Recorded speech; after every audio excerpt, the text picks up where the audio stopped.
ഈ ഒരു ക്വസ്റ്റ്യൻ എങ്ങനെ ചെയ്യാൻ നോക്കിയാലോ. ഒരു സമാന്തര ശ്രേണിയിലെ ഏഴാമത്തെ പദം അത് 0 ആണെന്ന് തന്നിട്ടുണ്ട്. 27ാമത്തെ പദം അത് 60 ആണെന്ന് തന്നിട്ടുണ്ട്.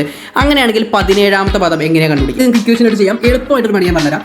ഇത്തരം ക്വസ്റ്റ്യൻ വരുന്ന സമയത്ത് ഇവിടെ മിഡിൽ ടൈമായിട്ട് ബന്ധപ്പെട്ട് എന്തെങ്കിലും പറയുന്നുണ്ടോ അല്ലെങ്കിൽ അങ്ങനെയാണെങ്കിൽ നമുക്ക് ഈസിയായിട്ട് ആൻസറിലേക്ക് എത്താം. ഒരു സമാന്തര ശ്രേണി അല്ലേ, ഇവിടെ ഒരു സമാന്തര ശ്രേണി വരച്ചു.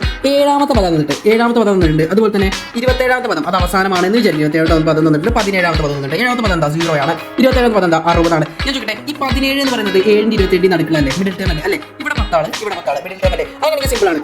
നമുക്ക് ആദ്യം ഒരു കോമൺ ഡിഫറൻസ് കാണാം അല്ലേ. കോമൺ ഡിഫറൻസ് കാണാൻ വേണ്ടിയിട്ട് ഇവിടെ നിങ്ങൾക്ക് ഇക്വേഷൻ ഒക്കെ യൂസ് ചെയ്യാം. അതിന് ഏറ്റവും എളുപ്പം ഞാൻ പറയട്ടെ, ഇവിടെ 0 to 60 എത്ര ആൾക്കാരുണ്ട്? 0 to 60 എത്രയാണ്? 0 to 60 60 കുറയ്ക്കണം 0 ചെയ്താൽ നമുക്ക് എത്ര കിട്ടും? അത് 60 എന്ന് കിട്ടും. 27 കുറയ്ക്കണം 7 പൊസിഷന്റെ ഡിഫറൻസ് ആണ്. 27 കുറയ്ക്കണം 7 എന്ന് പറയുമ്പോൾ അത് 20 കിട്ടും. സിംപ്ലി 60/20 ചെയ്ത് കഴിഞ്ഞാൽ നമുക്ക് 3 കിട്ടും. 3 ആണ് ഇത് കോമൺ ഡിഫറൻസ് ആയിട്ട് വരുന്നത്. 3 ആണ് ഇവിടെ കോമൺ ഡിഫറൻസ്. അപ്പോൾ ഈ ഒരു ക്വസ്റ്റ്യൻ ഈ ഒരു മെത്തേഡ് യൂസ് ചെയ്തിട്ട് അതൊന്ന് ഡിവൈഡ് ചെയ്ത് കഴിഞ്ഞാൽ നമുക്ക് ഈ ഒരു ആൻസറിൽ എത്താവുന്നുള്ളൂ.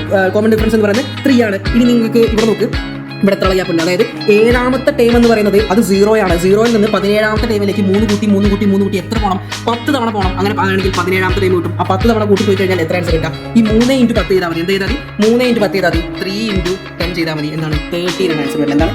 30 ആണ് ആൻസർ വരുന്നത്. ഇനി ഈ ഒരു കാര്യം മനസ്സിലായിട്ടില്ല എന്നുണ്ടെങ്കിൽ നിങ്ങൾക്ക് സിമ്പിൾ ആയിട്ട് ഇതാ അത് എങ്ങനെ ചെയ്യുന്നത് ഇവിടെ എക്സ്പ്ലെയിൻ ചെയ്തിട്ടുണ്ട്. ടേംസും കാര്യങ്ങളൊക്കെ എടുത്തിട്ട് നിങ്ങൾക്ക് ചെയ്യാം. അപ്പോൾ ഇത് നോക്കിയിട്ട് മനസ്സിലായിട്ടുണ്ടെങ്കിൽ, ഇഷ്ടപ്പെട്ടിട്ടുണ്ടെങ്കിൽ ഒരു ലൈക്ക് ചെയ്യുക, ഷെയർ ചെയ്യുക. അപ്പോൾ താങ്ക് യു.